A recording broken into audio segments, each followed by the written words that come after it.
ওকে, আজকে নতুন পার্ট শুরু হবে। এই দ্রবণ চ্যাপ্টারে আজকে নতুন পার্ট শুরু হবে। কনসেন্ট্রেশন রিলেটেড যত প্রবলেমস হয় সব কিছু করানো হয়েছে, টপিক করানো হয়েছে। আজকে আমরা হেডিং দেব, হেডিং দাও, দ্রাব্যতা। দ্রাব্যতা হেডিং দাও, দ্রাব্যতা।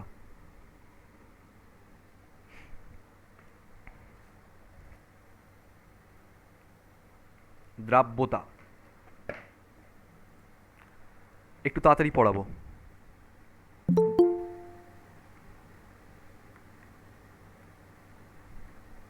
দ্রাব্যতা, দ্রাব্যতাকে ইংলিশে কি বলে?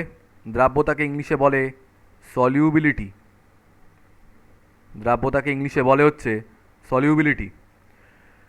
ছোটবেলায় তোমরা সম্পৃক্ত দ্রবণ আর অসম্পৃক্ত দ্রবণ, এই সম্পৃক্ত অসম্পৃক্ত কথার মানে তোমরা নিশ্চয়ই জানো। একটা গ্লাস রয়েছে যার মধ্যে কিছু পরিমাণ জল রয়েছে। এবার এবার এর মধ্যে ধরো বাইরে থেকে চিনি মেশাচ্ছ, ঠিক আছে? 1 চামচ চিনি মেশালে, গুলে দিলে ডিজলভ হয়ে গেল চিনিটা। 2 চামচ চিনি মেশালে, গুলে দিলে ডিজলভ হয়ে গেল। 3 চামচ চিনি মেশালে, গুলে দিলে ডিজলভ হয়ে গেল। 4 চামচ মেশালে, গুলে দিলে ডিজলভ হয়ে গেল। যেই 5 নম্বর চামচটা দিলে, যতই গোলো ওই চিনিটা আর ডিজলভ হচ্ছে না। কি বললাম?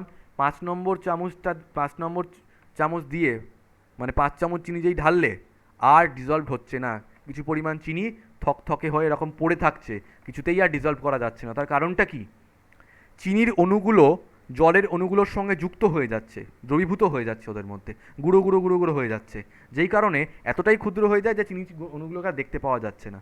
কিন্তু আস্তে আস্তে আস্তে আস্তে কিছু পরিমাণ নির্দিষ্ট দ্রাবকে দ্রাবের পরিমাণটা নির্দিষ্টই হবে। এমন নয় যে হাজার হাজার চামচ তোমরা দিয়ে দিতে পারো। ঘরে একটা এক্সপেরিমেন্ট করে দেখবে, 1 গ্লাস জলের মধ্যে চিনি অ্যাড করতে করতে করতে করতে একটা সময়ের পর দেখবে চিনি আর গুলবে না। ধরে নিচ্ছি 4 চামচ অ্যাড করার পরে, 4 চামচ চিনি অ্যাড করার পরে ওর মধ্যে আর চিনি অ্যাড করা যাচ্ছে না। তার মানে টোটাল 4 চামচ চিনি অ্যাড করার পরে এই দ্রবণটা তৈরি করেছে সম্পৃক্ত দ্রবণ। সম্পৃক্ত, পুরোপুরিভাবে পুরোপুরিভাবে ফিল্ড। সম্পৃক্ত, যেটাকে ইংলিশে বলে হচ্ছে স্যাচুরেটেড। স্যাচুরেটেড সলিউশন বাংলায় কি বলে? বাংলায় বলে হচ্ছে সম্পৃক্ত দ্রবণ। যখনই কোনো একটা সম্পৃক্ত দ্রবণ তৈরি হয়ে যায়, তারপরে তোমরা ওর মধ্যে আর যতই দ্রাবকণা মেশাও না কেন, সেই দ্রাবকণা আর দ্রবীভূত হবে না। সেটা এরকম থকথকে হয়ে পড়ে থাকবে, ঠিক আছে? অদ্রবীভূত অবস্থায় ওটা পড়ে থাকবে। তার মানে সম্পৃক্ত দ্রবণ হচ্ছে দ্যাট দ্যাট পার্টিকুলার লিমিট, যে লিমিটের পরে আর দ্রাবকণা দ্রবীভূত হতে চায় না। ম্যাক্সিমাম যতটা দ্রবীভূত হওয়া সম্ভব ততটা হয়ে গেছে, তার বেশি আর সম্ভব নয়। সেই দ্রবণকে বলা হয় সম্পৃক্ত দ্রবণ।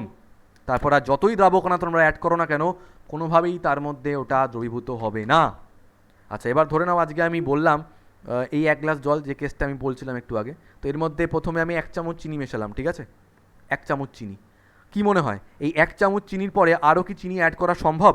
অ্যাড করা সম্ভব, এবং সেটা দ্রবীভূত হবে। তার মানে এখনও পর্যন্ত দ্রবণটা সম্পৃক্ত হয়নি। তাহলে এটাকে কি বলবো আমরা? এটাকে আমরা বলবো অসম্পৃক্ত। 2 চামচ চিনি মেশালাম, দ্রবীভূত হয়ে গেল। এখনও কি ওর মধ্যে দ্রাবকণা অ্যাড করা সম্ভব যেটা দ্রবীভূত হবে? হ্যাঁ, হবে। আমি দেখেছি যে 4 চামচ অবধি ওটা দ্রবীভূত হয়ে যায়। 4 চামচ মেশানোর পরে ওটা সম্পৃক্ত দ্রবণ হচ্ছে। তার মানে 1 চামচ, 2 চামচ, 3 চামচ অবধি দ্রবণটা কিন্তু অসম্পৃক্ত রয়েছে। যেই 4 চামচ মেশালাম ওটা সঙ্গে সঙ্গে সম্পৃক্ত হয়ে গেল। ফর দিস এক্সাম্পল অনলি, সব জায়গাতেই যে 4 চামচ তার কিন্তু কোনো মানে নেই। পার্টিকুলারলি ফর দিস এক্সাম্পল, 4 চামচ চিনি মেশানোর পরেই দ্রবণটা স্যাচুরেটেড সলিউশন বা সম্পৃক্ত দ্রবণ হয়ে যায়। মানে যে ম্যাক্সিমাম লেভেলের পরে আর দ্রাবকণা অ্যাড করলেও ওটা দ্রবীভূত হয় না। কথাটা কিন্তু মনে রাখবে। ক্লিয়ার? দ্রাব্যতা কথার মানে কি? দ্রাব্যতা কথার মানে হচ্ছে কিছু নির্দিষ্ট পরিমাণ দ্রাবকে যত পরিমাণ দ্রাবকণা দ্রবীভূত করলে সম্পৃক্ত দ্রবণটি উৎপন্ন হয় বা প্রস্তুত হয়, সেই পরিমাণ দ্রাবকণাকে বলা হয় উক্ত দ্রবণের দ্রাব্যতা। আমি আবার বলছি, কিছু পরিমাণ নির্দিষ্ট দ্রাবকে যে পরিমাণ দ্রাবকণা দ্রবীভূত করলে উক্ত দ্রবণটি সম্পৃক্ত দ্রবণে পরিণত হয়, দ্রাবকণা সেই পরিমাণকে বলা হয় দ্রাব্যতা। ঠিক আছে? ডেফিনেশন লেখো। স্থির উষ্ণতায় নির্দিষ্ট পরিমাণ কোনো দ্রাবকে, তাড়াতাড়ি করে লিখবে, স্থির উষ্ণতায় নির্দিষ্ট পরিমাণ কোনো দ্রাবকে, স্থির উষ্ণতায় নির্দিষ্ট পরিমাণ কোনো দ্রাবকে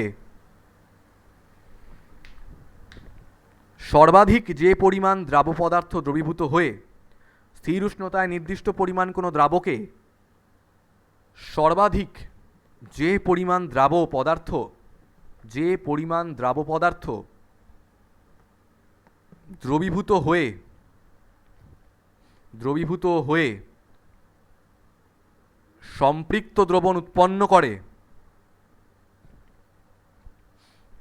তাকে উক্ত উষ্ণতায়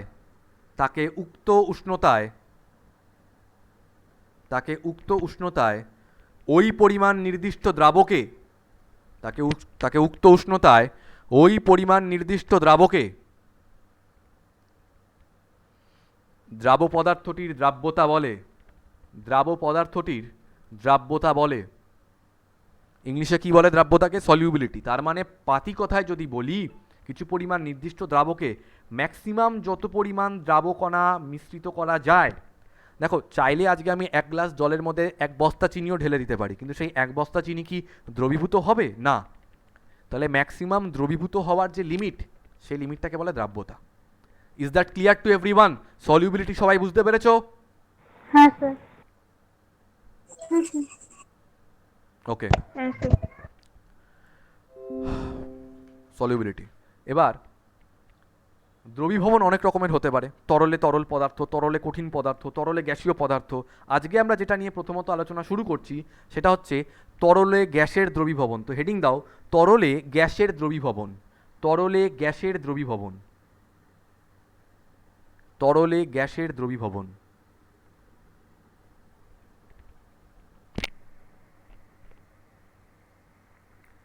ওকে, ক্লাস 11-এ আমাদের একটা চ্যাপ্টার ছিল যার নাম ছিল হচ্ছে রাসায়নিক সাম্যাবস্থা। অ্যাকচুয়ালি সাম্যাবস্থা বলে চ্যাপ্টারটা ছিল। সাম্যাবস্থা দুটো মেইন পার্ট হচ্ছে রাসায়নিক সাম্যাবস্থা আর আয়নীয় সাম্যাবস্থা। এবার রাসায়নিক সাম্যাবস্থা চ্যাপ্টার শুরু করার আগে ভৌত সাম্যাবস্থা বলে একটা পার্ট থাকতো, ফিজিক্যাল ইকুইলিব্রিয়াম, যেটাকে আমরা একটু অ্যাভয়েড করে গেছিলাম। টাইম আমাদের হাতে কম ছিল, একটু অ্যাভয়েড করেছিলাম ওটাকে আমরা। কীরকম ছিল জিনিসটা?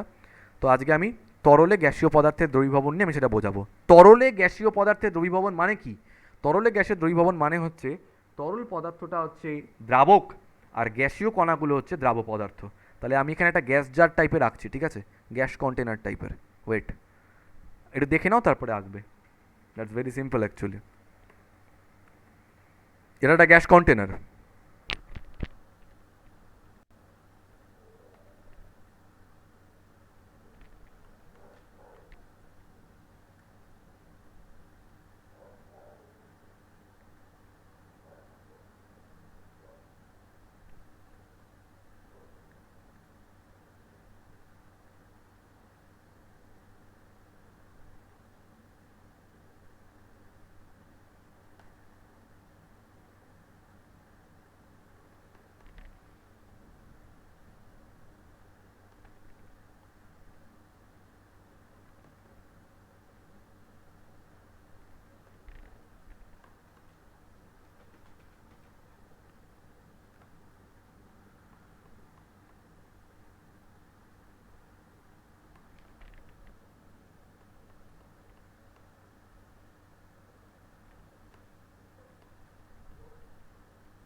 ধরে নিচ্ছি এর মধ্যে কিছু পরিমাণ জল রয়েছে, ঠিক আছে? আর এই বদ্ধ পাত্রের মধ্যে আমি কিছু পরিমাণ গ্যাসীয় অণু রেখেছি। গ্যাসীয় অণু, গ্যাসের অণুগুলো যেগুলো এরমভাবে কন্টেনারের মধ্যে রয়েছে, ঠিক আছে? এবার কি গ্যাসীয় অণু হতে পারে? এটা জলীয় বাষ্প বা অন্য কিছু। তো গ্যাসের অণু রয়েছে, এগুলো হচ্ছে গ্যাসের অণু।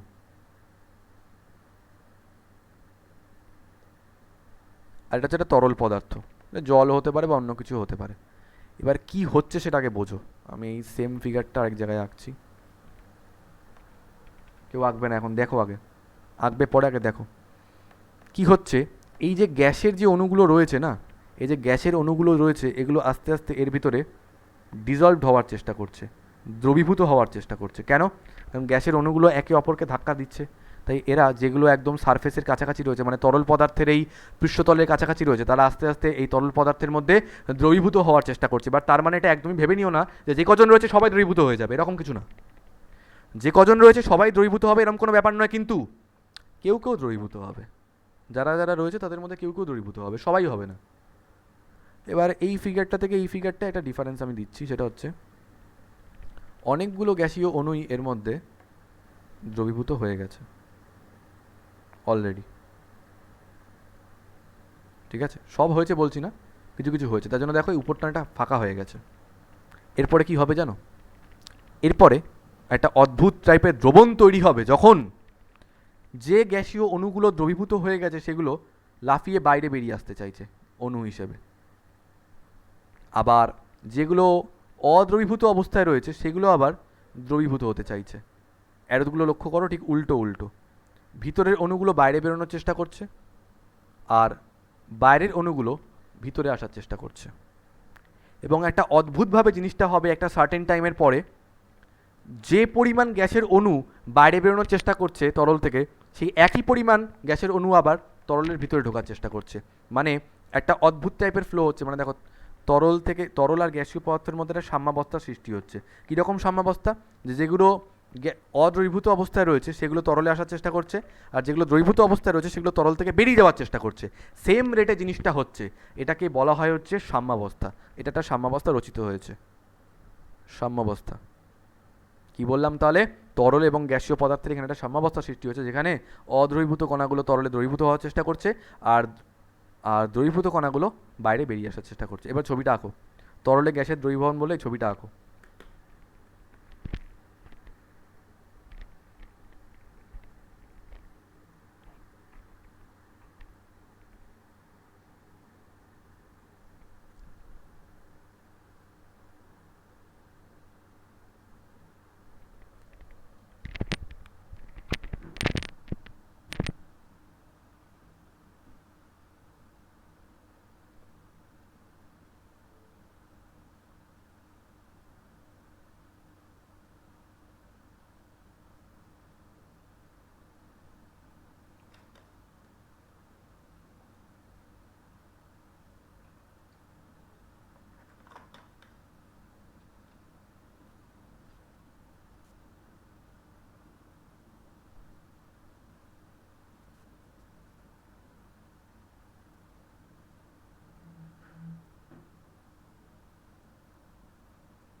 হয়ে গেছে ছবিটা আঁকা?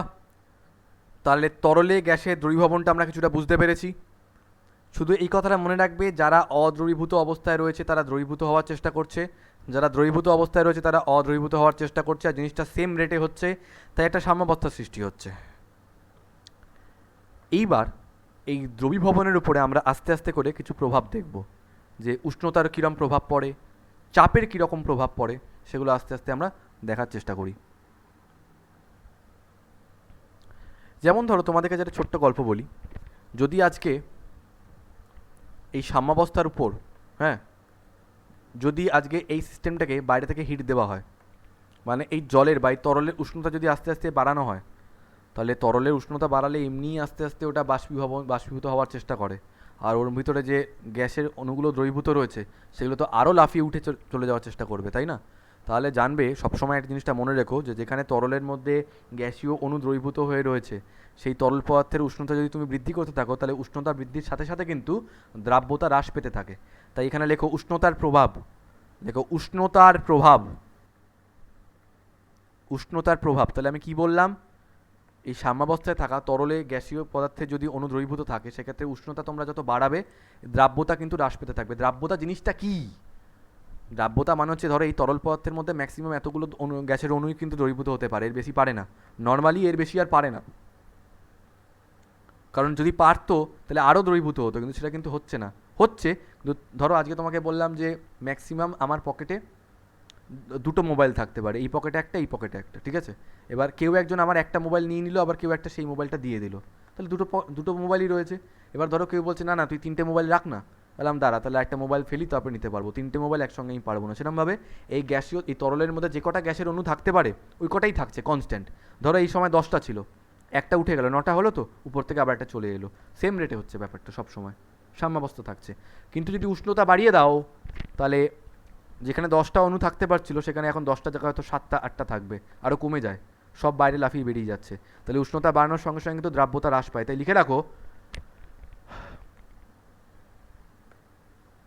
উষ্ণতা বৃদ্ধির সাথে সাথে উষ্ণতা বৃদ্ধির সাথে সাথে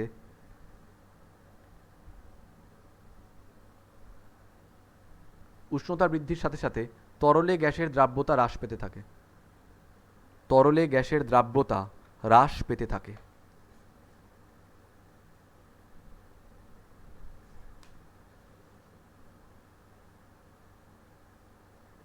ক্লিয়ার? ওকে। উষ্ণতার প্রভাবের পর এবার লেখো চাপের প্রভাব। চাপের প্রভাব। আচ্ছা, বয়েলের সূত্র থেকে আমরা অলরেডি জেনেছি যে চাপের প্রভাব, চাপ যত বাড়ানো হয় তত কী হয়, উষ্ণতা কমে। এবার আমি এই ছবিটাকে একটু অন্যভাবে আঁকছি, ভালো করে বুঝবে। চাপের প্রভাব বোঝাতে গেলে আমাকে এটা করতে হবে। কি করছি, যেরকম জল ছিল ছিল, যে সমস্ত গ্যাসের অণুগুলো আনডিজলভড ছিল ছিল, এবার আমি বাইরে থেকে একটা পিস্টন অ্যাপ্লাই করলাম, পিস্টন।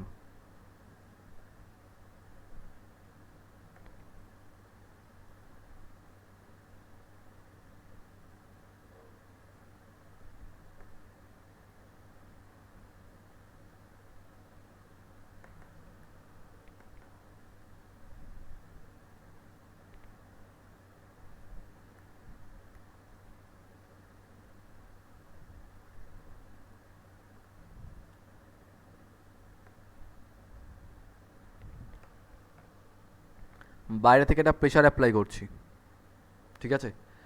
প্রেশার অ্যাপ্লাই করলে কি হবে, এখানে এই গ্যাসের অণুগুলো তরলের উপরে যেরকম ভেসে থাকতে পারছিল, জায়গা ছিল, এখন তুমি জায়গাটাকেই আস্তে আস্তে কমিয়ে দিচ্ছ পিস্টনটা দিয়ে, প্রেশার দিয়ে দিয়ে দিয়ে দিয়ে। তাহলে গ্যাসের অণুগুলোর আর কোনো উপায় থাকবে এই জলের ভিতরে দ্রবীভূত হওয়া ছাড়া? তাহলে নর্মালি যতটা দ্রবীভূত থাকতে পারে তার থেকে বেশি অনেক গ্যাসের অণু কিন্তু এর ভিতরে দ্রবীভূত হয়ে থাকলো। কেন? উইথ ইনক্রিজ ইন প্রেশার তুমি এখানে আয়তন মানে ভলিউম কমিয়ে দিয়েছো। ভলিউম কমে গেলে তরলের ভিতরে ঝুঁকে যাওয়া ছাড়া এদের আর কোনো উপায় থাকবে না।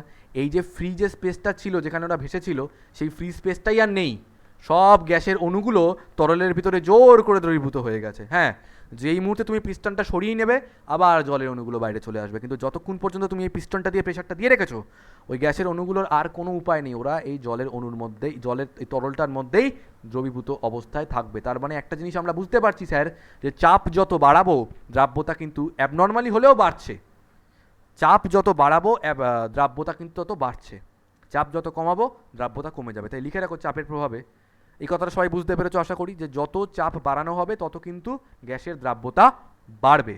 তো লেখো, নির্দিষ্ট উষ্ণতায় কোনো তরলে, নির্দিষ্ট উষ্ণতায় কোনো তরলে, নির্দিষ্ট উষ্ণতায় কোনো তরলে গ্যাসের দ্রাব্যতা চাপ বাড়ালে, গ্যাসের দ্রাব্যতা চাপ বাড়ালে, গ্যাসের দ্রাব্যতা চাপ বাড়ালে বৃদ্ধি পায়, গ্যাসের দ্রাব্যতা চাপ বাড়ালে বৃদ্ধি পায়, গ্যাসের দ্রাব্যতা চাপ বাড়ালে বৃদ্ধি পায় এবং চাপ কমালে হ্রাস পায়, এবং চাপ কমালে হ্রাস পায়। সুন্দর করে একটু ছবিটা এঁকে ফেলো, শুধু ডান দিকেরটা আঁকবে, বাঁ দিকেরটা রাখার দরকার নেই।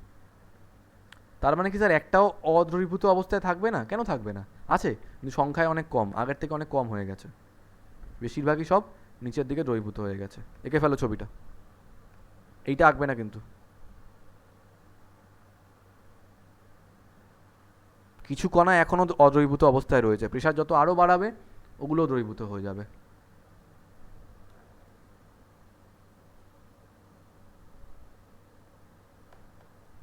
যেমন এই যে তোমরা পেপসি খাও, ঠিক আছে, ছোটোবেলা থেকে শুনছো যে পেপসির ভিতরে হাই প্রেশারে CO2 গ্যাস কম্প্রেস করা থাকে। এই যে প্রেশারের কথাটা আমরা বলি কেন, নর্মাল সোডা ওয়াটার বা নর্মাল ওয়াটার তার মধ্যে CO2 গ্যাস কতই বা ডিজলভ থাকবে, এইটুকু ধরো CO2 গ্যাস ডিজলভ রইলো বোতলের মধ্যে, এই কটা, ঠিক আছে, আর বাকি সব এখানে আনডিজলভড হয়ে পড়ে রইলো।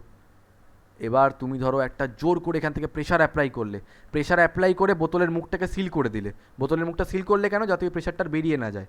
তার জন্য কী হবে, এই জায়গাটা পুরোটাই তখন ওই প্রেশারে ভরে থাকবে, এই জায়গাটা পুরোটাই তখন ওই প্রেশারটা ফিল হয়ে থাকবে, আর গ্যাসের অণুগুলো সব কী হবে, জোর করে পেপসির ভিতরটায় ঢুকে থাকবে, তরলটার মধ্যে জোর করে এই পেপসিটার মধ্যে ঢুকে থাকবে এটা, ঠিক আছে।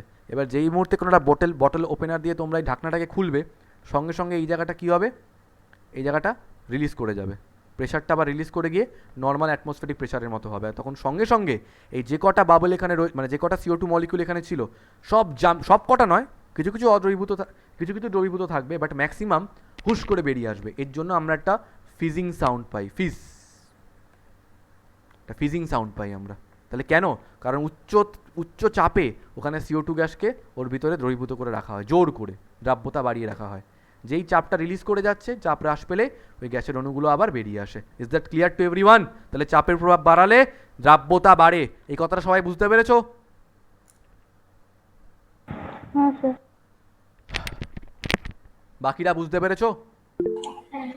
হ্যাঁ স্যার। ওকে, এই চাপের প্রভাব নিয়ে হেনরির সূত্র এলো, ঠিক আছে, বিজ্ঞানী হেনরি, তিনি এই চাপের প্রভাব নিয়ে একটা সূত্র দিলেন, ঠিক আছে। চাপের প্রভাব যেহেতু আমরা বুঝে গেছি, তাই হেনরিকে আমাদের অ্যাকচুয়ালি কোনো প্রয়োজনই নেই, হেনরি ছাড়াই আমরা কাজ করে ফেলবো। বাট বিফোর দ্যাট আমাদের একটু মনে করতে হবে মোল ভগ্নাংশের কনসেপ্ট। সঞ্চারী একটু আনমিউট করো। আচ্ছা সঞ্চারী, আমি যেদিনকে মোল ভগ্নাংশ পড়াচ্ছিলাম, আমি একটা কথা বলেছিলাম যে দ্রাবক আর দ্রাব, মানে সলভেন্ট আর সলিউট, বিশেষ কিছু নাম্বার দিয়ে রিপ্রেজেন্ট করা হয়, 1 আর 2। 1 কোনটা? দ্রাবক। দ্রাব না দ্রাবক? দ্রাবক। দ্রাবক হচ্ছে 1 আর দ্রাব হচ্ছে 2। আচ্ছা, দ্রাবকের মোল সংখ্যাকে আমরা কি দিয়ে রিপ্রেজেন্ট করছিলাম? N1। আর দ্রাবের N2। আচ্ছা, দ্রাবকের মোল ভগ্নাংশকে আমরা কি দিয়ে রিপ্রেজেন্ট করছিলাম?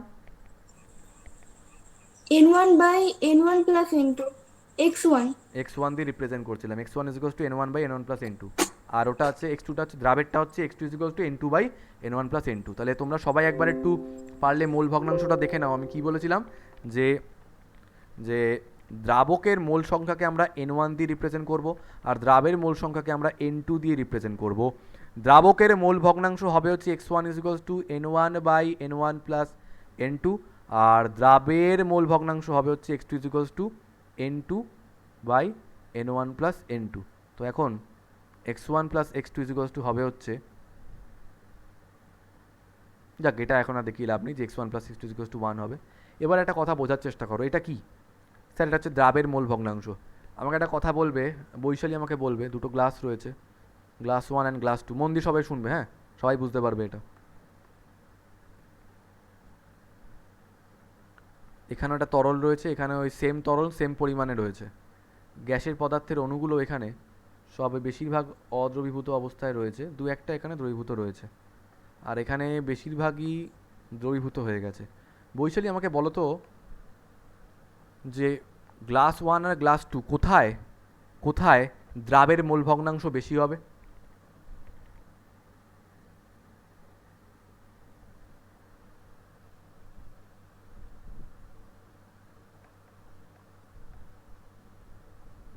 বৈশালী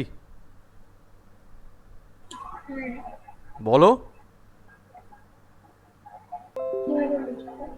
দ্রাবের মোল ভগ্নাংশ কোথায় বেশি হবে, গ্লাস 1 না গ্লাস 2? 1 এ। কে বলতে পারবে? 2 তে। কেন? আচ্ছা কেন 2 তে হবে একটু বলো। 2 তে বেশি পরিমাণ দ্রাব দ্রবীভূত আছে, এবার N2 যদি বেশি হয় আর N1 plus N2 that's it, যদি very good very good very good. Vaishali তোমার এটা বলতে কি আটকালো? এটা এমন কি ছিল? এটা কোনো প্রশ্ন ছিল নাকি? পরিষ্কার আচ্ছা, ফার্স্ট অফ অল আমাদের একটা ডাউট ক্লিয়ার করা দরকার যে দ্রবণটা কি পুরোটা? না, দ্রবণ হচ্ছে শুধু এইটুকু, এইটুকু হচ্ছে দ্রবণ। তো পরিষ্কার দেখতে পাচ্ছি এখানে দ্রাবকণা কম, মানে দ্রাবের মোল সংখ্যা কম, N2 কম এখানে, তাহলে মোল ভগ্নাংশ কম হবে। আর এখানে দ্রাব সংখ্যা বেশি, মোল সংখ্যা বেশি, মানে N2 বেশি, যেটা সঞ্চারী বললো যে N2 বেশি হবে, তাহলে X2 বেশি হবে। তাহলে গ্লাস 1 আর গ্লাস 2 এর মধ্যে মোল ভগ্নাংশ দ্রাবের এখানে বেশি হবে। তোমার এখানে কি প্রবলেম হয়েছিল একটু বলো তো আমাকে, গ্লাস 1 কেন বললে, কি ভাবলে? বুঝতে পারলি? এখন বুঝতে পেরেছো? আচ্ছা, তাহলে একটা জিনিস আমাদের কাছে এই দুটো ফিগার থেকে ক্লিয়ার হলো যে গ্যাসের অণুগুলো যত বেশি তরলে দ্রবীভূত হবে তার মানে তত তার মোল ভগ্নাংশ বেশি। সো ইন আদার ওয়ার্ডস, অন্বেষা আমি কি এই কথাটা বলতে পারি যে তরলে গ্যাসের দ্রাব্যতা যত বেশি, ওই দ্রবণে দ্রাবের গ্যাসের অণুগুলোই তো দ্রাবকণা, তো গ্যাসের দ্রাব্যতা যত বেশি দ্রাবের মোল ভগ্নাংশ তত বেশি। আমি কি এটা বলতে পারি?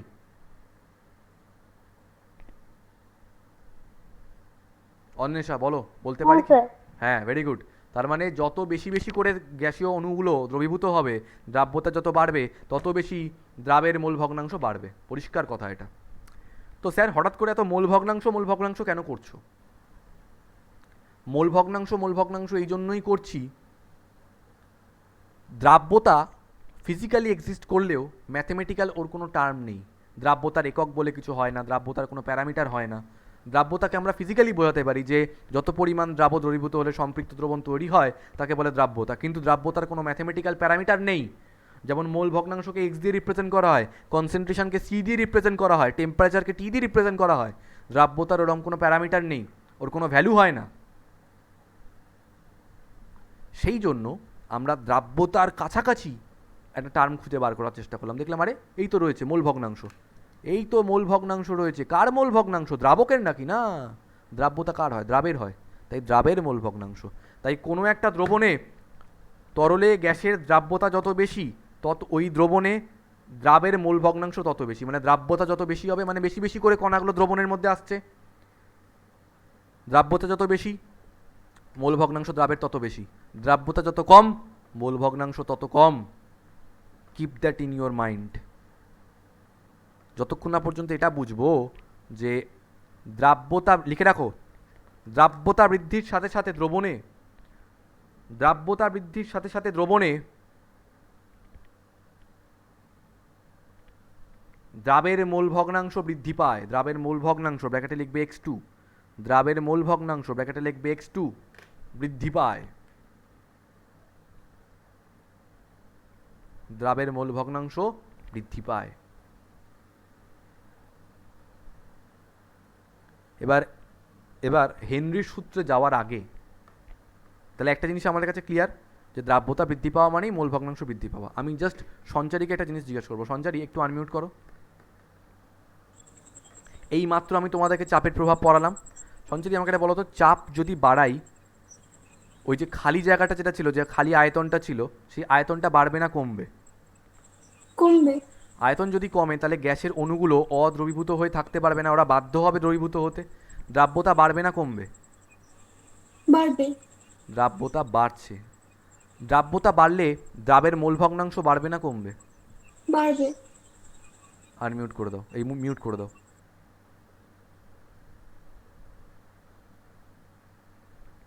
তাহলে ইন আদার ওয়ার্ডস, চাপ বাড়লে দ্রাব্যতা বাড়ে, দ্রাব্যতা বাড়লে মোল ভগ্নাংশ বাড়ে। এখন দ্রাব্যতা কেন বাড়ে? কারণ আয়তনটা কমে যাচ্ছে, তাই গ্যাসের অণুগুলো বাধ্য হচ্ছে ওর মধ্যে ডুবে যেতে। ঠিক আছে? তো সেক্ষেত্রে কি আমি বলতে পারি, আচ্ছা আমাকে কেউ একজন বলো, অঙ্কিত আমাকে বলো, প্রেশার বাড়ার জন্য মোল ভগ্নাংশ বাড়লো নাকি মোল ভগ্নাংশ বাড়ার জন্য প্রেশার বাড়লো? অঙ্কিত, এটা বলতে হবে।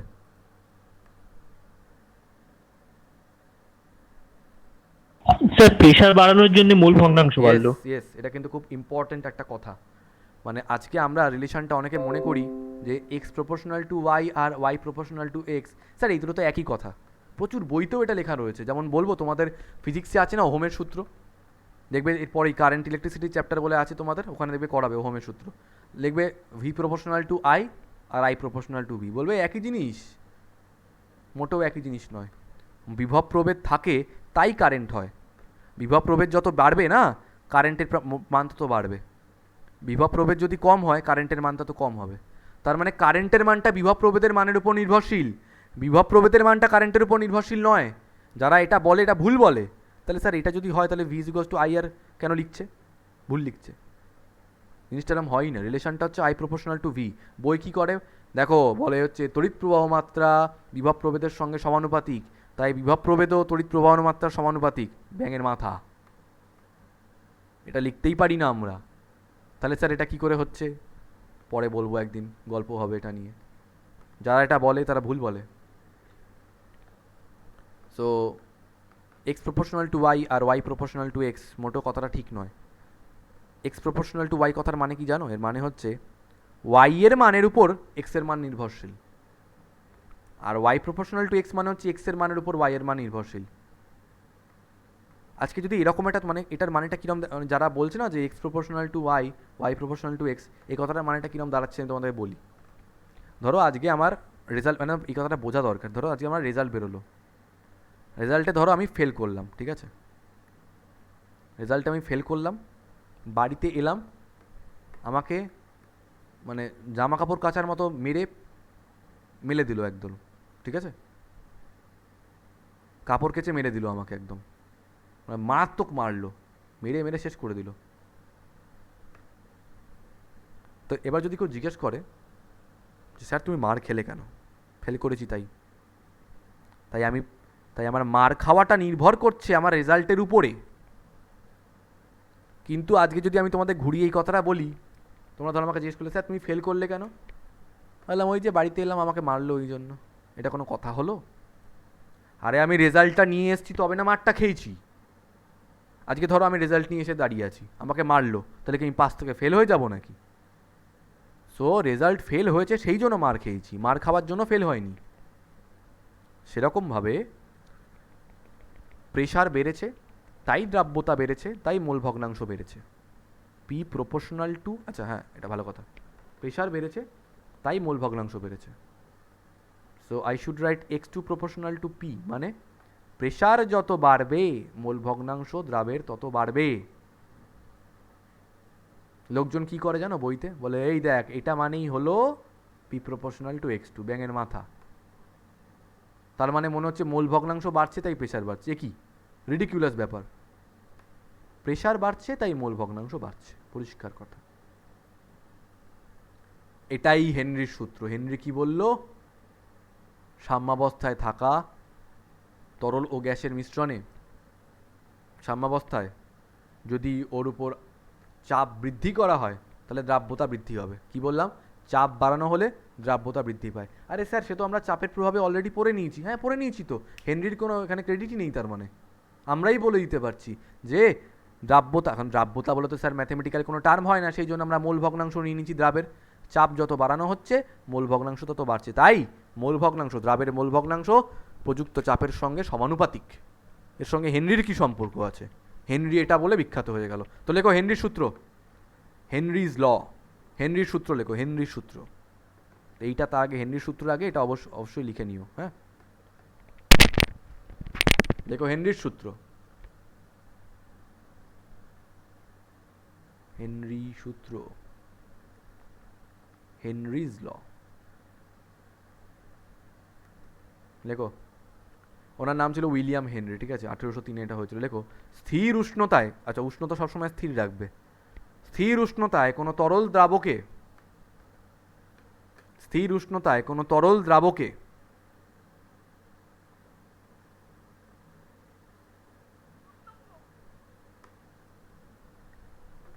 কোনো গ্যাসের স্থির উষ্ণতায় কোনো তরল দ্রাবকে কোনো গ্যাসের দ্রাব্যতা, কোনো গ্যাসের দ্রাব্যতা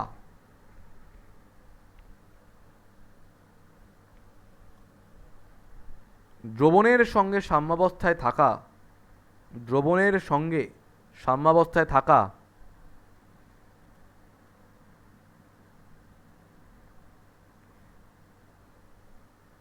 উক্ত গ্যাসের চাপের সমানুপাতিক।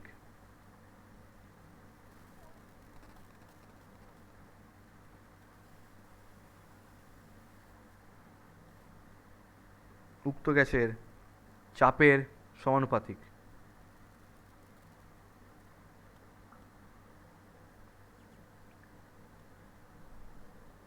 তাহলে পরিষ্কার কথা হচ্ছে উষ্ণতা স্থির রাখতে হবে। স্যার উষ্ণতা স্থির কেন? মনে আছে ছোটোবেলায় যখন বয়েলস ল চার্লস ল করতে, বয়েলস ল কী ছিল? ভলিউম প্রপোর্শনাল টু 1/p, যখন উষ্ণতা স্থির। আরে একটা প্যারামিটারকে যখন তোমরা ভ্যারি করাচ্ছ আরেকটা প্যারামিটারকে অবভিয়াসলি তখন কনস্ট্যান্ট রাখতে হবে। একই সঙ্গে প্রেশার আর টেম্পারেচার যদি ভ্যারি করাও বুঝবে কী করে কার কীরকম প্রভাব পড়ছে? তাই প্রেশারকে যখন বাড়ানো হচ্ছে বা কমানো হচ্ছে তখন কিন্তু উষ্ণতা স্থির রাখতে হবে। তাই স্থির উষ্ণতায় কোনো তরল দ্রাবকে কোনো গ্যাসের দ্রাব্যতা দ্রবণের সঙ্গে সাম্যাবস্থায় থাকা, সাম্যাবস্থাটা তৈরি হবে তারপরেই না, সাম্যাবস্থায় থাকা উক্ত গ্যাসের চাপের সমানুপাতিক। গ্যাসের উপর প্রযুক্ত চাপ যদি বাড়ে দ্রাব্যতা বাড়বে, চাপ যদি কমে দ্রাব্যতা কমবে।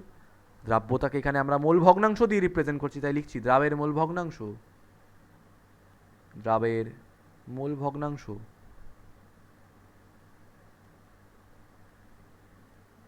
x2 proportional to p। ঠিক আছে, x2 প্রপোর্শনাল টু p। আর প্রপোর্শনাল টু উঠলে মন দিয়ে শুনবে, হ্যাঁ, প্রপোর্শনাল টু উঠলে আসবে একটা কনস্ট্যান্ট। কনস্ট্যান্টের নাম দিলাম আমি p, মন দিয়ে শুনবে, কনস্ট্যান্টের নাম দিলাম আমি p। এবার যেহেতু আমরা প্রেশার বার করতে চাইছি, প্রেশারের ভ্যালুটা বার করতে চাইছি, ধরে নাও যে কত প্রেশার আছে, মানে হেনরিজ লটা ওয়াজ টোটালি অ্যাবাউট প্রেশার, যে মানে কোনো একটা গ্যাসের উপর কত প্রেশার হচ্ছে সেটা বার করবো ফ্রম ইটস মোল ফ্র্যাকশন। সেই জন্য উনি কী করলেন, এই কনস্ট্যান্টটাকে এদিকে নিয়ে গেলেন, তাই পি ইকুয়ালস টু কী হয়ে গেল ওটা 1/k ইন্টু x2। এবার উনি বললেন দূর আমি তো প্রেশার বার করতে চাইছি, 1/k এটা কেন ওটা বিচ্ছিরি লাগছে, চল এটাকে আমি একটা কনস্ট্যান্ট দিয়ে দিচ্ছি। কে একটা কনস্ট্যান্ট, কে যদি এটা কনস্ট্যান্ট হয় তাহলে 1/kও একটা কনস্ট্যান্ট হবে। সেই কনস্ট্যান্টটার উনি নাম দিলেন, সেই কনস্ট্যান্টটার উনি নাম দিলেন ক্যাপিটাল কে, সাবস্ক্রিপ্টে ক্যাপিটাল এইচ, সাবস্ক্রিপ্টে ক্যাপিটাল এইচ ইন্টু x2। তাহলে p is equals to kh into x2, যেখানে যেখানে kh হলো হেনরির ধ্রুবক, হেনরির সূত্র সংক্রান্ত ধ্রুবক লিখবে। kh হলো হেনরি সূত্র সংক্রান্ত ধ্রুবক। হেনরি, হেনরি বানানো হচ্ছে, এটা হসন্ত থাকবে, হেনরি সূত্র সংক্রান্ত ধ্রুবক, হেনরি সূত্র সংক্রান্ত ধ্রুবক লিখে রাখো। ঠিক আছে, এবার এই হেনরি ধ্রুবকের আমরা একক বার করব।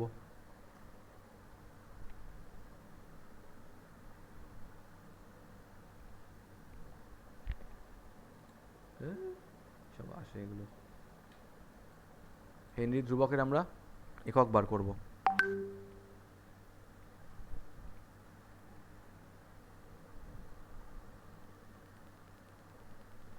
লেখো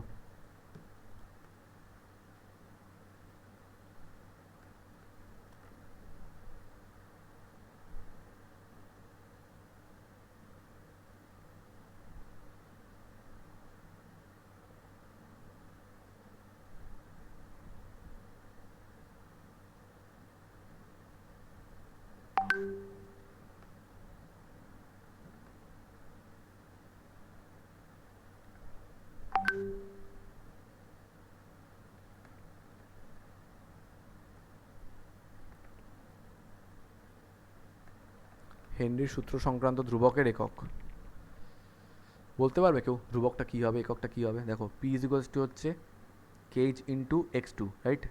x2 হচ্ছে মোল ভগ্নাংশ, তো kh ইজ ইকুয়ালস টু কী আসবে, প্রেশার বাই x2।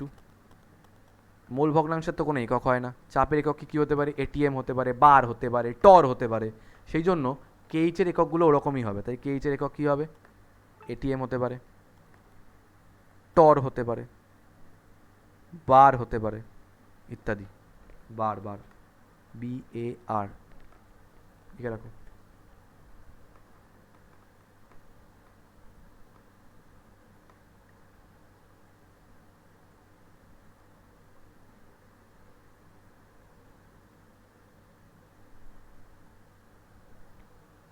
ঠিক আছে, তাহলে KH মানে হেনরির সূত্র সংক্রান্ত ধ্রুবকের আমরা একক বার করতে পেরেছি। এবার এই ধ্রুবকের আমরা বৈশিষ্ট্য লিখব। ঠিক আছে, লেখো কে এইচ এর বৈশিষ্ট্য সমূহ, কে এইচ এর বৈশিষ্ট্য সমূহ, বৈশিষ্ট্য।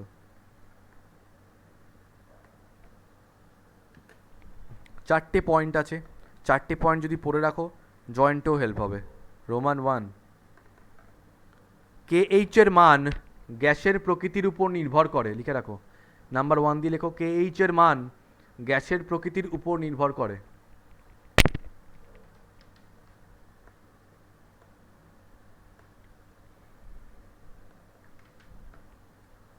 নাম্বার 2, কে এইচ এর মান তরল দ্রাবকের প্রকৃতির উপর নির্ভর করে। কে এইচ এর মান তরল দ্রাবকের প্রকৃতির উপর নির্ভর করে।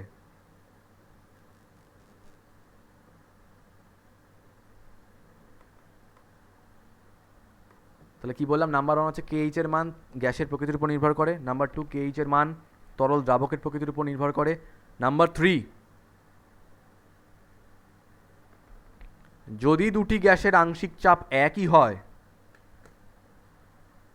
যদি দুটি গ্যাসের আংশিক চাপ একই হয়,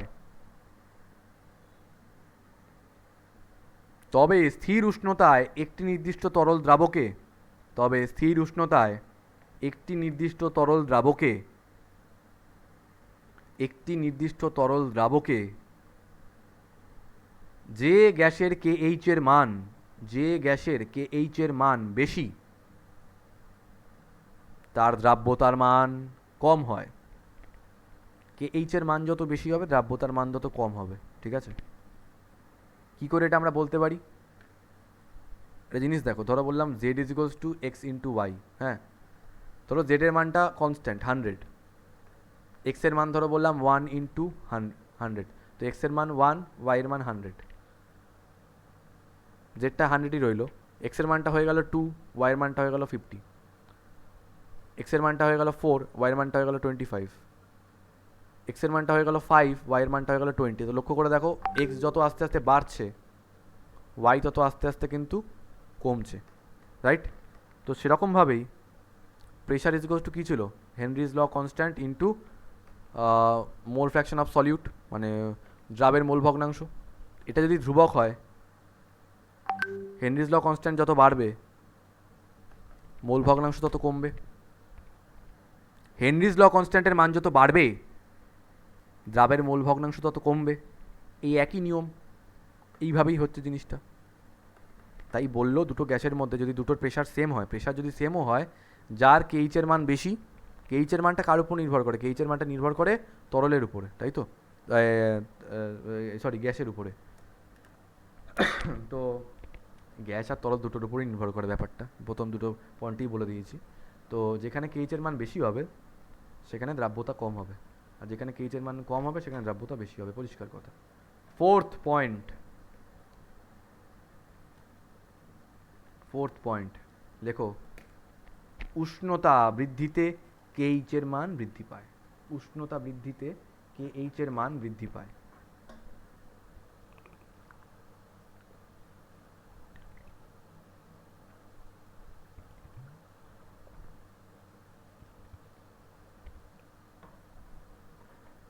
উষ্ণতা বৃদ্ধিতে কেইচ এর মান বৃদ্ধি পায়।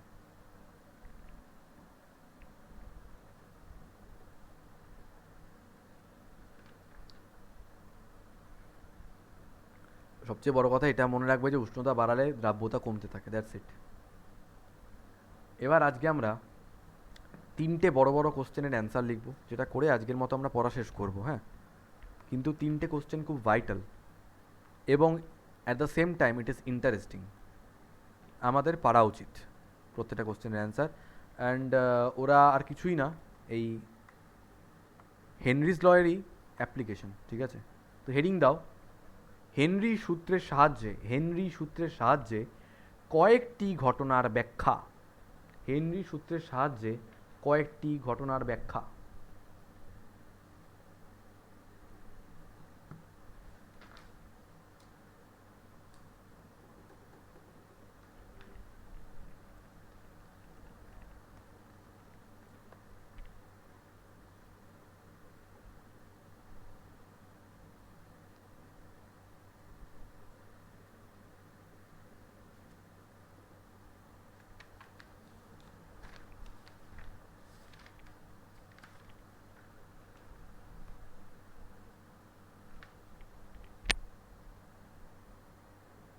কোশ্চেন লেখো।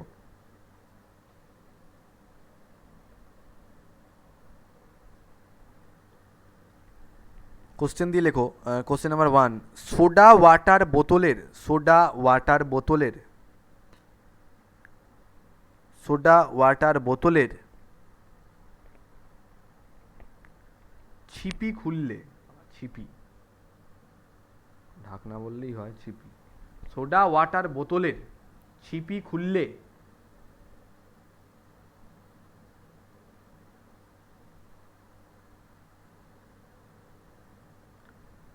CO2 গ্যাসের অণুগুলি বুদবুদ আকারে বেরিয়ে আসে কেন? কে আমাকে গুছিয়ে অ্যান্সারটা বলতে পারবে যে কেন হয়?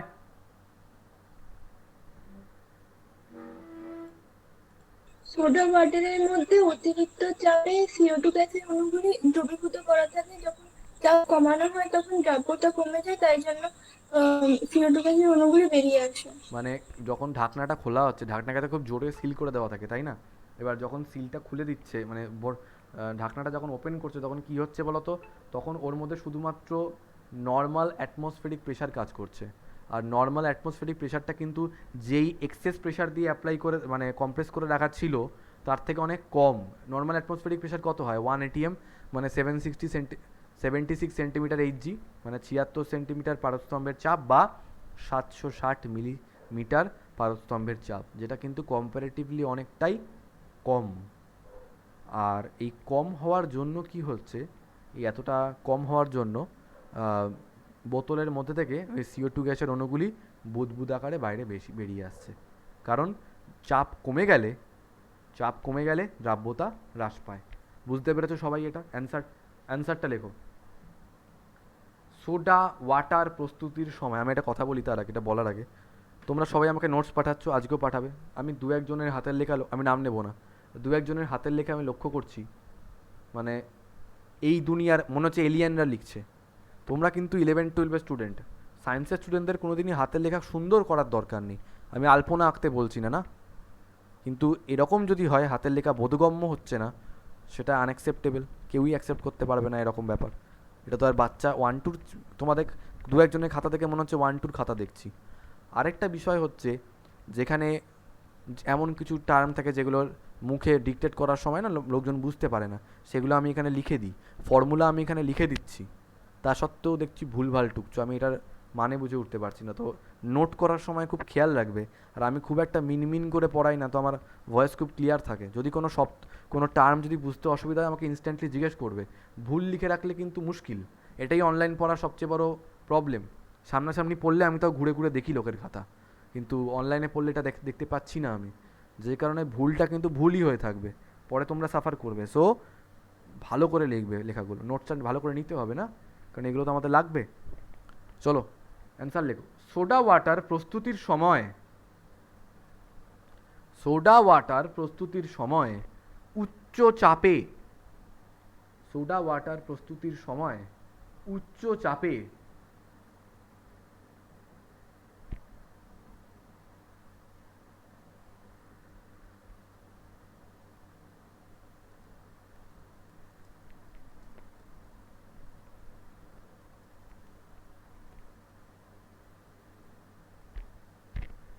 উচ্চ চাপে উচ্চ চাপে বোতলের জলে CO2 গ্যাস দ্রবীভূত করে সঙ্গে সঙ্গে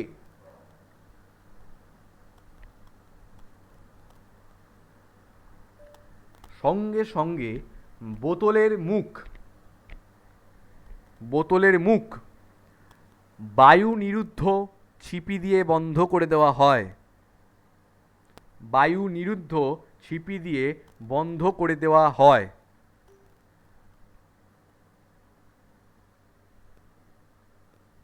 দাড়ি। উচ্চ চাপে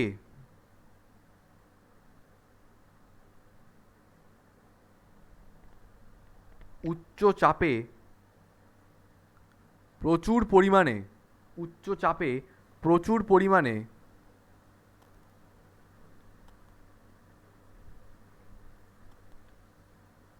CO2 গ্যাস জলে দ্রবীভূত হয়ে CO2 গ্যাস জলে দ্রবীভূত হয়ে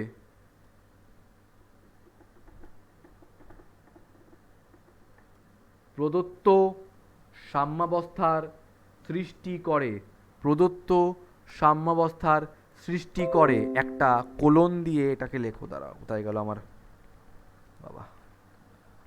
প্রদত্ত সাম্যাবস্থা সৃষ্টি করে, কি সাম্যাবস্থা তৈরি করে? এইটা।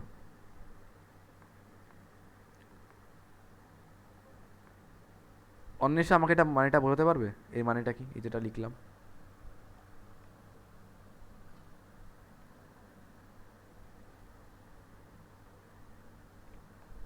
মানে গ্যাস থেকে অ্যাকুয়াস হচ্ছে, অ্যাকুয়াস থেকে গ্যাস হচ্ছে তো।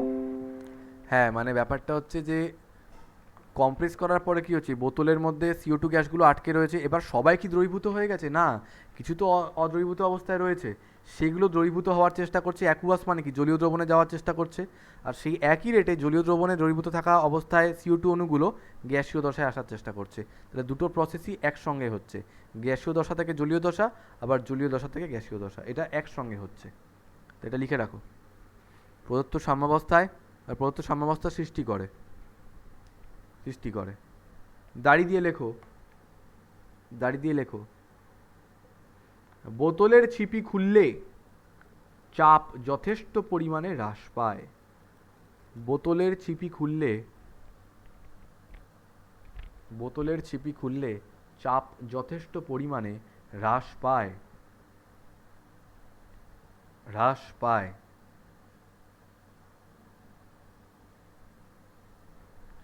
ফলে ফলে ফলে হেনরি সূত্রানুযায়ী, ফলে হেনরি সূত্রানুযায়ী, হেনরি সূত্রানুযায়ী জলে দ্রবীভূত CO2 গ্যাসের, ফলে হেনরি সূত্রানুযায়ী জলে দ্রবীভূত CO2 গ্যাসের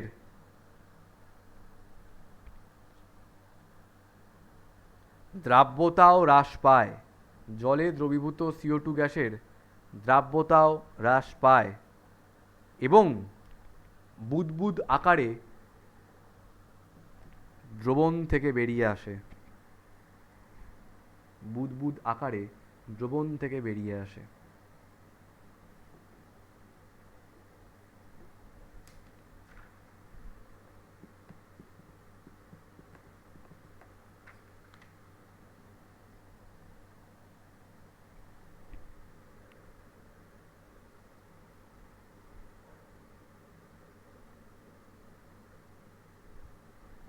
ঠিক আছে, কারো কোনো ডাউট নেই? আই গেস CO2-র গল্পটা অনেক ছোটোবেলা থেকে পড়ছো, আর আজকে আমি বলে দিলাম ডিটেলসে। যদি এরপরও অসুবিধা হয় তো আমাকে জানাবে। কোশ্চেন নাম্বার 2 লেখো।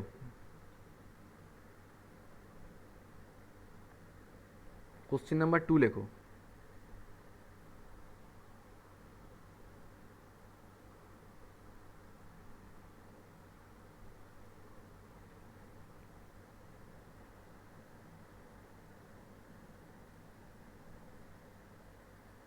জলের অনেক নিচ থেকে, জলের অনেক নিচ থেকে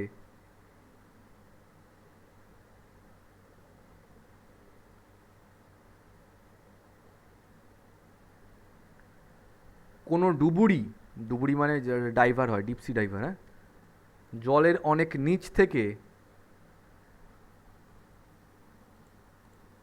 কোনো ডুবুরি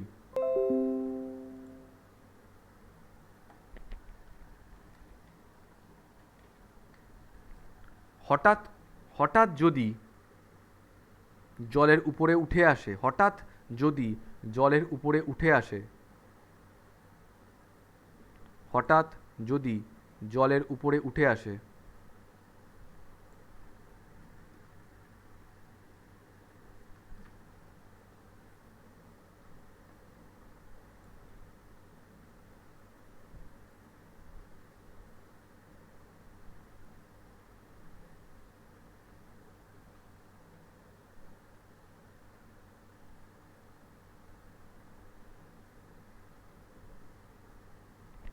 তবে তার দেহে অসহ্য যন্ত্রণার সৃষ্টি হয়। তবে তার দেহে অসহ্য যন্ত্রণার সৃষ্টি হয়।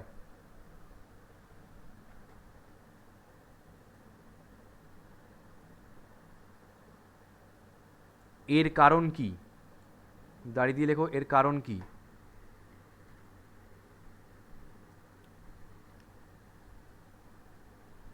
আরেকটা লেখো, দাঁড়িয়ে দিয়ে এর সঙ্গেই লেখো, এর প্রতিকার কি?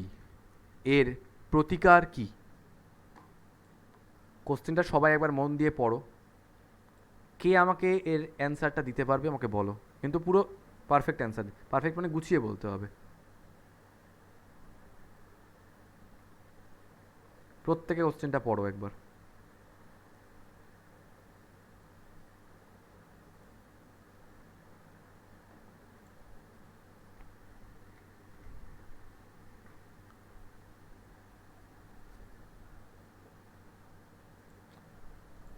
ফার্স্ট অফ অল আমি জানতে চাইবো তোমরা যারা পড়ছো এই টার্মটার সঙ্গে কি তোমরা পরিচিত? কোথায় গেল? আরে আমার স্টাইলাস পেন। হ্যাঁ, এই টার্মটার সঙ্গে তোমরা পরিচিত?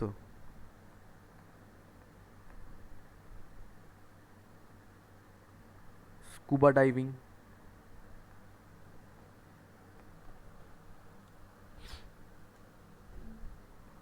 না স্যার। কে কে এই টার্মটা জানো না বলো, জানো না কে কে বলো। স্যার আমি জানি না।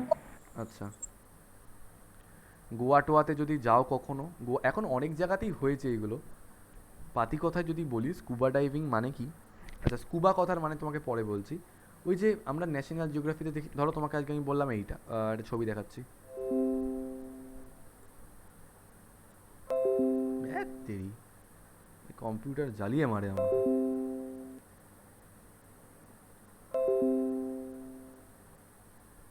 রিডিকুলাস একটা ব্যাপার একদম।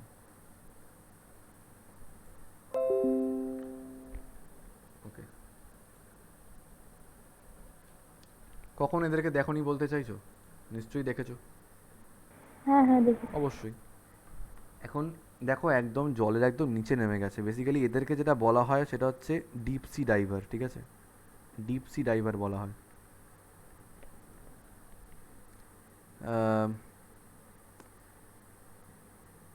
এই যে জিনিসটা সঙ্গে নিয়ে নেমেছে,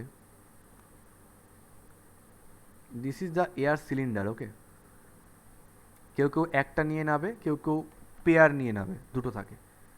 আর এই হচ্ছে ওখান থেকে একটা ভালভের মধ্যে দিয়ে পাইপ এসছে, এই মুখে একটা মাস্ক টাইপের রয়েছে।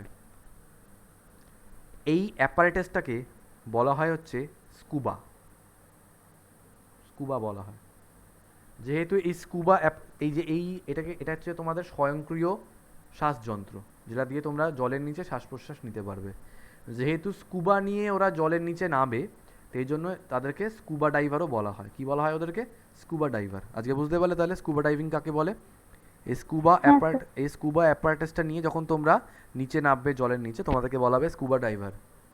আচ্ছা, ডাইভ দেওয়া মানে কি? ডাইভ দেওয়া মানে তো ঝাঁপ দেওয়া বা লাফানো, ঝাঁপ দেওয়া যেটাকে বলে। এবার কেউ ধরো স্কুবা নিয়ে ছাদ থেকে ঝাঁপ দিল, হ্যাঁ, সেটা নিশ্চয়ই আর স্কুবা ডাইভিং হবে না, সেটা অন্য ডাইভিং হয়ে যাবে, তখন আলাদাই ব্যাপার হবে। স্কুবা ডাইভিংটা হচ্ছে জলের জন্য, ডিপসি ডাইভাররা এটা ইউজ করে। এখন স্কুবা ডাইভিং স্কুবা অ্যাপারেটাসটা কীরকম দেখতে হয় একদম পরিষ্কার যদি বলি, এইটা হচ্ছে স্কুবা অ্যাপারেটাসটা, এটা একদম ক্রস সেকশন। দেখো এখানে একটা পেয়ার রয়েছে, দুখানা সিলিন্ডার, ঠিক আছে? স্যার সবসময় কি দুখানা সিলিন্ডার হবে? না, তুমি ধরো অনেকক্ষণ থাকবে, তাহলে তোমার দুখানা এয়ার সিলিন্ডার লাগবে।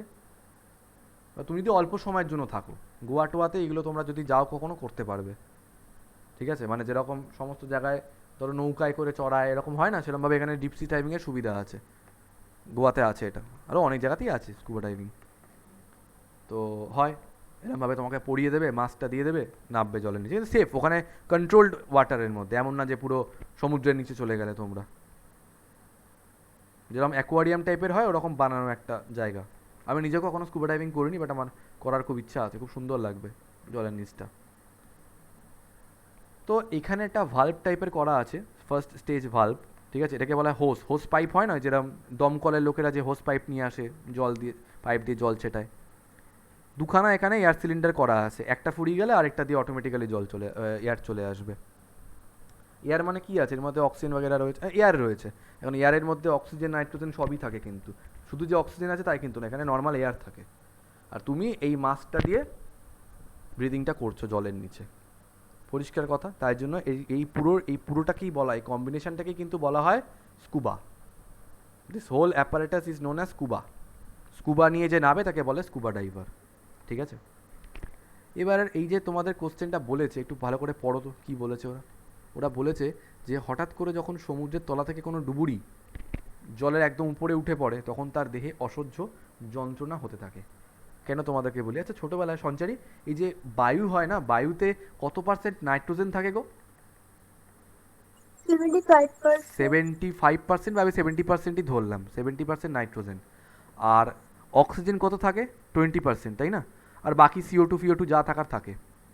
এবার আমাদের শ্বাস প্রশ্বাসের জন্য মানে আমাদের কোন কম্পোনেন্টটা লাগে? আমাদের কি নাইট্রোজেন লাগে? না স্যার, আমাদের লাগে হচ্ছে অক্সিজেন।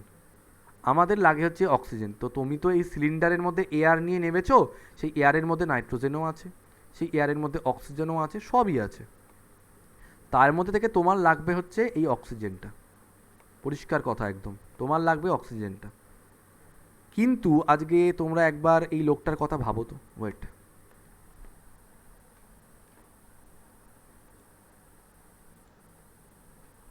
একবার এই লোকটার কথা ভাবো। এবারটা জলের কোথায় রয়েছে, কোথায় নেমেছে একবার ভাবো। মানে মাটির নিচে যে মানে জলের নিচে যে সারফেস, তার একদম সারফেসের কাছাকাছি চলে এসছে, মানে প্রচুর নিচে এসছে ও। জলের যত নিচে নামবে, জলের যত নিচে নামবে তত চাপের পরিমাণটা বেশি থাকবে। ছোটোবেলায় না একটা ভিডিও গেমস খেলতাম যার নাম ছিল মারিও, কখনো খেলেছো কিনা জানি না।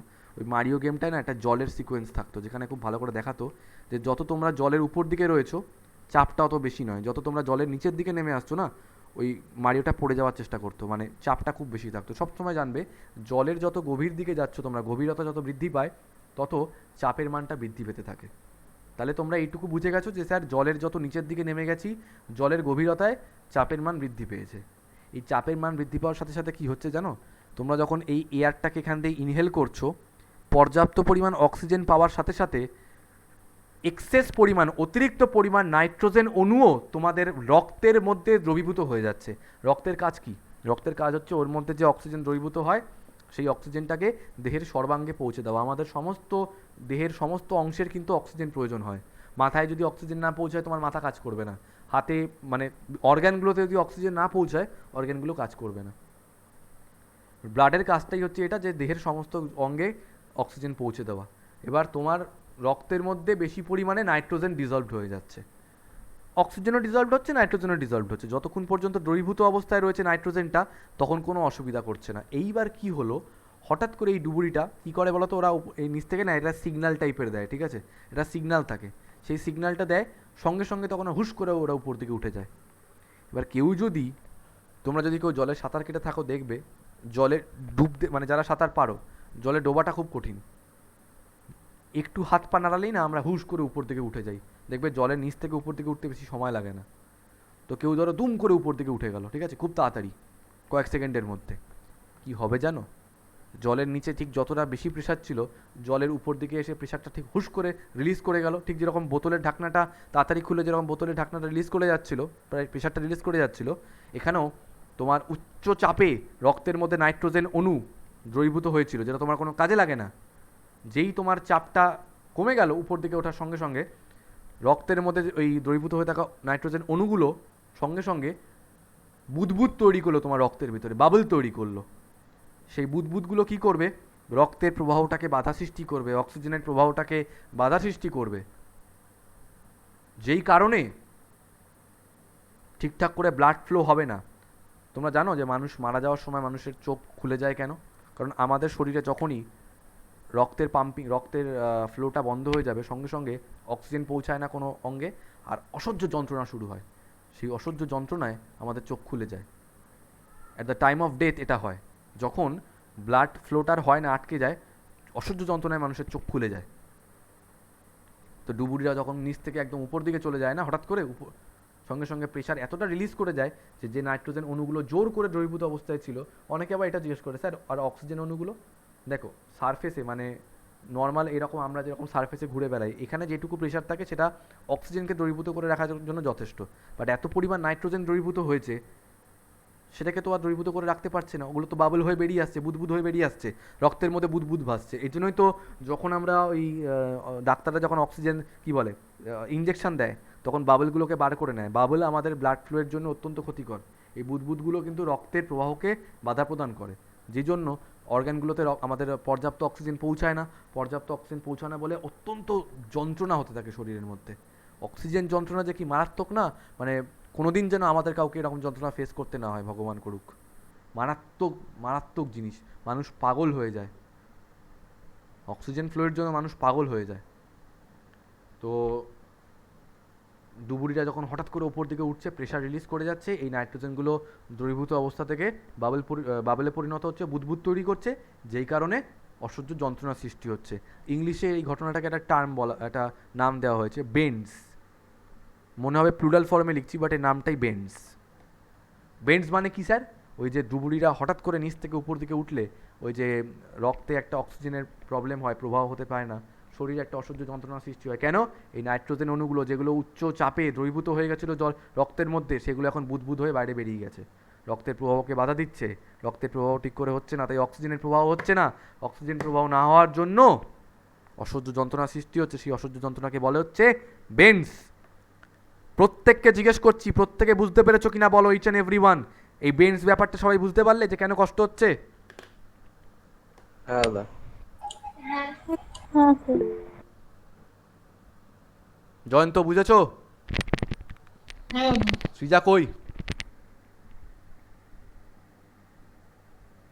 হ্যাঁ স্যার। ওকে, অ্যান্সার লেখো। জলের নিচে শ্বাসক্রিয়া সম্পন্ন করার জন্য, জলের নিচে শ্বাসক্রিয়া সম্পন্ন করার জন্য, একটু তাড়াতাড়ি লিখবে, ডুবুরিরা যে স্বয়ং সম্পূর্ণ, জলের নিচে শ্বাসক্রিয়া সম্পন্ন করার জন্য ডুবুরিরা যে স্বয়ং সম্পূর্ণ শ্বাসযন্ত্র, স্বয়ং সম্পূর্ণ শ্বাসযন্ত্র, ব্র্যাকেটে লেখো ইংলিশে স্কুবা, SCUBA, স্কুবা, যে স্বয়ং সম্পূর্ণ শ্বাসযন্ত্র ব্র্যাকেটে লেখো স্কুবা ব্যবহার করে, তার মধ্যে উচ্চ চাপে বায়ু রাখা থাকে। আমি কিন্তু একবারও বলছি না অক্সিজেন, বায়ু থাকে, নর্মাল এয়ার, উচ্চ চাপে বায়ু রাখা থাকে। দাঁড়ি, উচ্চ চাপের জন্য বায়ুর উপাদানগুলি, উচ্চ চাপের জন্য বায়ুর উপাদানগুলি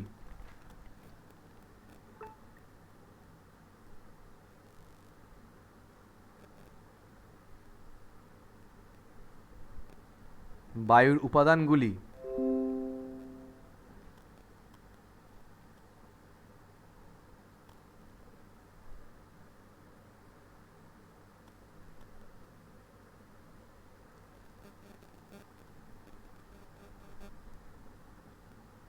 শ্বাসক্রিয়ার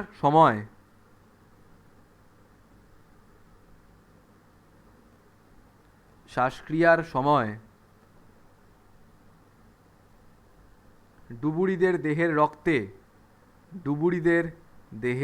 রক্তে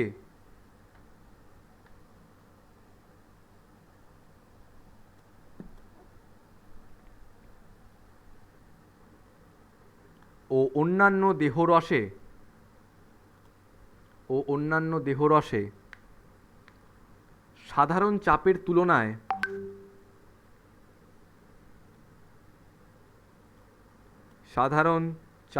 তুলনায়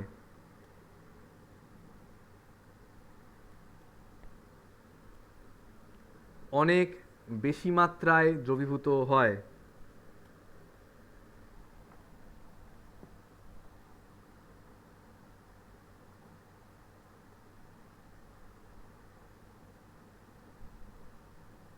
অনেক বেশি মাত্রায় দ্রবীভূত হয়।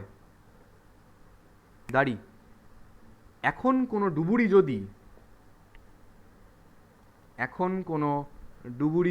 যদি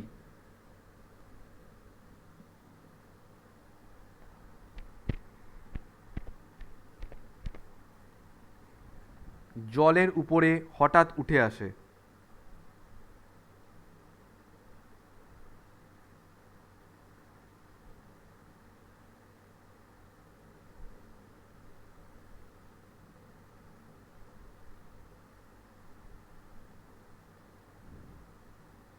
জলের উপরে হঠাৎ উঠে আসে?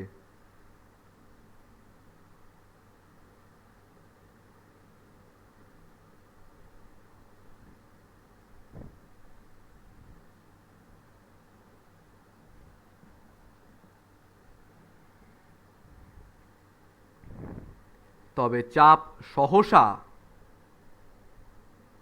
তবে চাপ সহসা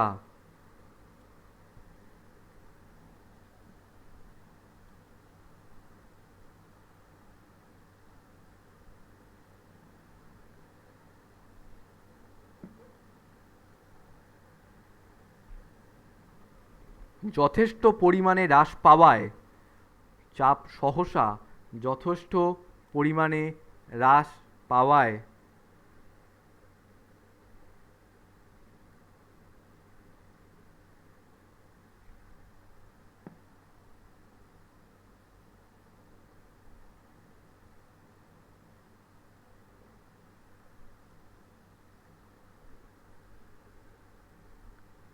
হেনরি সূত্রানুযায়ী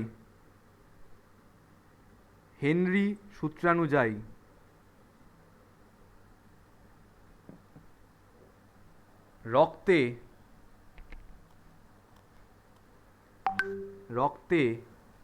N2 গ্যাসের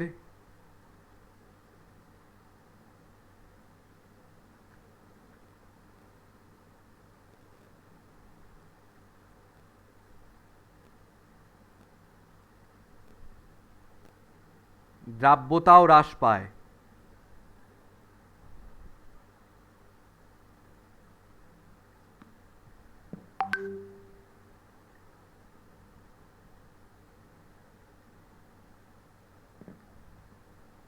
এবং বুদবুদ আকারে দ্রুত নির্গত হওয়ার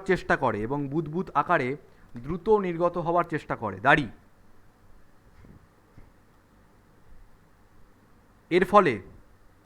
এর ফলে রক্তবাহী কৈশিক নালীর কোষ আছে না ওরকম, কৈশিক নালীর অভ্যন্তরে অত্যধিক চাপের সৃষ্টি করে।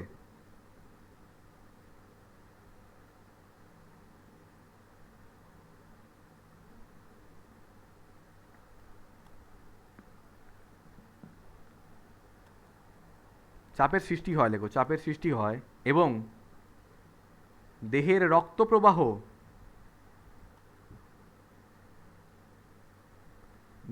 রক্তপ্রবাহ গুরুতরভাবে বিঘ্নিত হয়।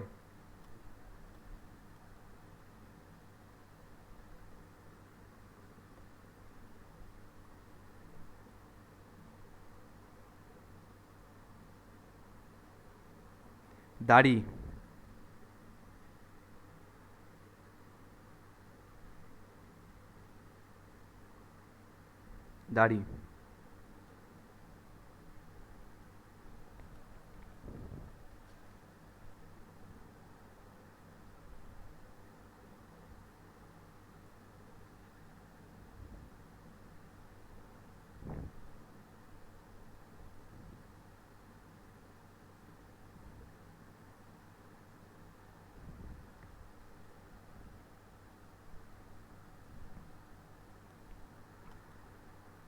এই অবস্থায় ডুবুরির দেহে অসহ্য যন্ত্রণার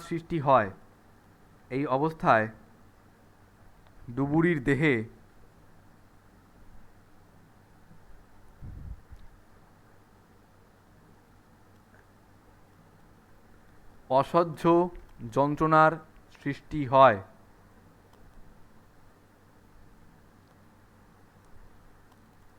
এবং অনেক সময় ডুবুরি মৃত্যু মুখে পতিত হয়। বাবারে কি ল্যাঙ্গুয়েজ! এবং অনেক সময় ডুবুরি মৃত্যু মুখে আর লিখলেই হয় মরতে বসে, এবং অনেক সময় ডুবুরি মৃত্যু মুখে পতিত হয়। প্রত্যেকে একবার এটা পড়ে নাও সুন্দর করে, যা লিখিয়েছি। আই ডোন্ট থিঙ্ক সো, খুব আস্তে আস্তে বলেছো, কেউ কিছু মিস করেছো বলে মনে হয় না আমার। পড়ে নাও একবার, পড়ে আমাকে বলো বুঝতে পেরেছো কিনা পুরো গল্পটা।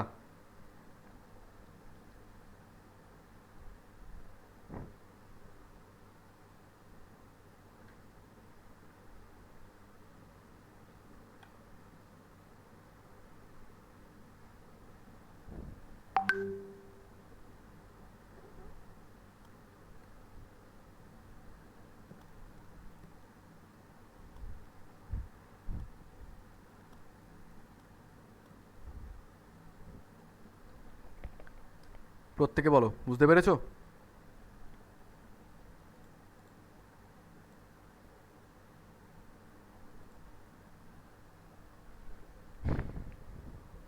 ঠিক আছে, এবারে আমরা আসছি এর প্রতিকারে। মন দিয়ে শোনার প্রতিকারটা কি করা হয়। ফাইনালি আমরা দেখলাম যে নর্মাল এয়ারের 20% যে অক্সিজেনটা থাকে, আমাদের এইটুকু পার্সেন্টেজ হলেই হয়ে যাবে। এই 20%টাই আমাদের দরকার, রাইট? এর বাইরে আমাদের আর কিছু লাগবে না। তো তখন আমরা ভাবলাম, ওয়েট, কোথায় গেল অ্যাপারেটাস, তখন আমরা ভাবলাম একটা কাজ করি না, 20% অক্সিজেন এখানে রাখি, আর বাকি যে 80% থাকবে তাতে এমন কোনো একটা গ্যাস রেখে দিই যেটা সহজে দ্রবীভূত হয় না। হিলিয়াম গ্যাস রেখে দিলাম, বাকি 80% পুরোটাই হিলিয়াম গ্যাস রেখে দিলাম। অনেকে বলে কেন স্যার খালি রাখলে কী হতো? আরে খালি মানেই তো এয়ার, ভ্যাকুয়াম ফ্রি করা যায় নাকি আবার? আর এয়ার রাখা মানেই ওর মধ্যে আবার নাইট্রোজেন ফাইট্রোজেন থাকবে, তাই অ্যাটলিস্ট কিছু একটা। তো অক্সিজেন দিয়ে ভরে হ্যাঁ রাখা হ্যাঁ, আমি সেখানে আসছি। তোমার ধরো লাঞ্চে 1 থালা ভাত লাগে, আমি তোমাকে 10 থালা খাইয়ে দিলাম, তুমি বাঁচবে না। ঠিক যেটুকু দরকার ওইটুকুই। You need 20% oxygen from air component. তুমি 100% অক্সিজেন লাগলে ব্রিদিং হবে না, বুঝতে পেরেছো? 20% অক্সিজেনই রাখতে হবে, নাহলে তো পুরোটাই অক্সিজেন দিয়ে ভরে রাখতাম এয়ার সিলিন্ডার। কথাটা বুঝতে পারলে? 20% অক্সিজেনই রাখতে হবে, অ্যাজ ইফ আমাদের যেন মনে হয় এই তো নর্মাল এয়ারেই রয়েছি আমরা। বেশি অক্সিজেনও আবার ভালো না, মানে প্রয়োজনের চেয়ে বেশি নিয়ে কী করবে? তাহলে 20% অক্সিজেন আর বাকি জায়গাটাকে অকুপাই করার জন্য 80% হিলিয়াম গ্যাস রেখে দিচ্ছি। এই হচ্ছে প্রতিকার। তাহলে লেখো, এই ঘটনাকে প্রতিহত করা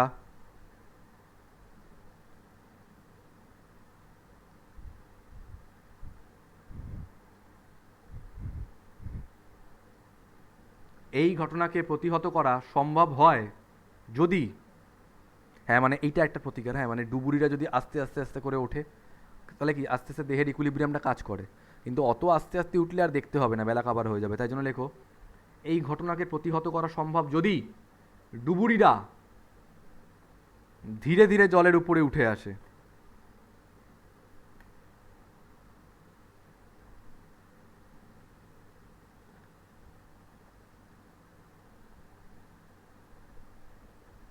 এই ঘটনাকে প্রতিহত করা সম্ভব হয় যদি ডুবুরিরা ধীরে ধীরে জলের উপরে উঠে আসে, কারণ কারণ সেক্ষেত্রে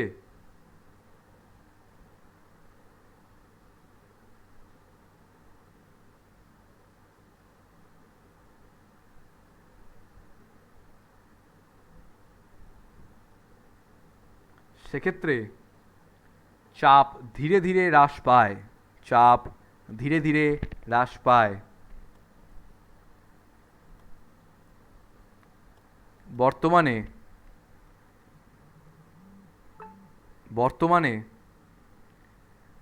স্বয়ংক্রিয়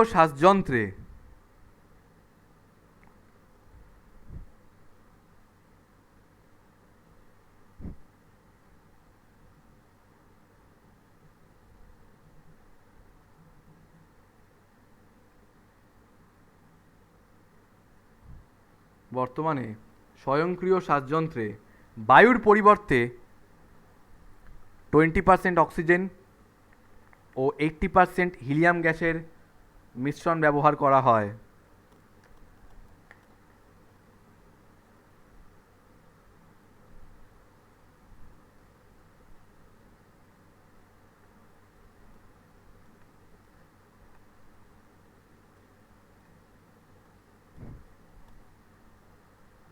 কারণ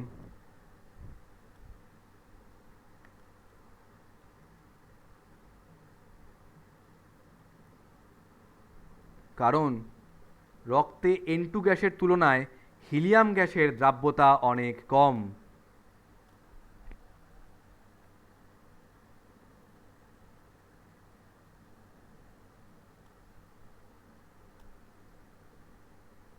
আরেকবার একটু বলবেন? কারণ রক্তে N2 গ্যাসের তুলনায়, না। হ্যাঁ ওটা না, ওর আগের ও, ওর আগে- আগেরটা বর্তমানে স্বয়ংক্রিয় শ্বাসযন্ত্রে বর্তমানে স্বয়ংক্রিয় শ্বাসযন্ত্রে বায়ুর পরিবর্তে 20% O2 ও 80% হিলিয়াম গ্যাসের মিশ্রণ ব্যবহার করা হয়। কারণ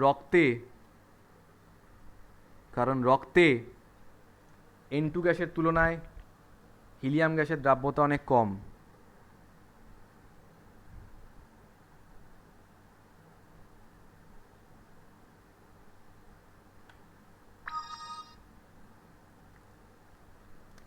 একটা কোশ্চেন লেখো, বাড়িতে এটা তোমরা লিখবে, অ্যান্সার লিখে আমাকে তোমরা পাঠাবে কালকের মধ্যে। আর আজকে পড়া হয়ে গেলে অবশ্যই সবাই নোটস পাঠাবে। আর একটা জিনিস, হ্যান্ডরাইটিং সবাই ঠিকঠাক রাখবে, হ্যাঁ? কোশ্চেন লেখো, থার্ড কোশ্চেন বাড়ির কাজ, এটা থার্ড কোশ্চেন বাড়ির কাজ। পর্বতারোহীদের পর্বত আরোহী বলে না, পর্বতারোহীদের অক্সিজেনের অভাবজনিত প্রভাব দেখা যায় কেন? পর্বতারোহীদের অক্সিজেনের অভাবজনিত উপসর্গ দেখা যায় কেন? পর্বতারোহীদের অক্সিজেনের অভাবজনিত উপসর্গ দেখতে পাওয়া যায় কেন? কেন জানো? যত উপর দিকে যায় না ওরা, ওখানে চাপের মান কমতে থাকে। চাপের মান কমতে থাকার জন্য আমাদের রক্তে উপস্থিত অক্সিজেনের পরিমাণটা বুদবুদ হয়ে বাইরে বেরিয়ে আসে। যে পরিমাণ অক্সিজেন থাকা উচিত সেই পরিমাণ অক্সিজেন দ্রবীভূত থাকে না ব্লাডে। এই জন্য আমাদের মাথায় যে পরিমাণ অক্সিজেন পৌঁছানোর প্রয়োজন, অন্যান্য জায়গায় যতটা অক্সিজেন পৌঁছানোর প্রয়োজন পৌঁছাচ্ছে না। সেই কারণে কি হয়, কনফিউশন হয়। হয়তো একজন যে ক্লাইম্বার, তাকে হয়তো তোমরা উপরে গিয়ে জিজ্ঞেস করলে, এই বলুন তো দাদা 2 + 3 কত হয়, সে হয়তো বলবে 6। কনফিউশন হচ্ছে তার মাথায়, তখন অক্সিজেন পৌঁছাচ্ছে না। এটাকে ইংলিশে বলে হচ্ছে অ্যানোক্সিয়া। কি বলে? অ্যানোক্সিয়া। এটা তোমাদের বাড়ির কাজ। বাড়িতে অ্যান্সারটা সুন্দর করে লিখে আমাকে কালকের মধ্যে পাঠাবে। চলো, লিভ এভরিওয়ান, নোটস পাঠাও, কোনো ডাউট থাকলে বলো।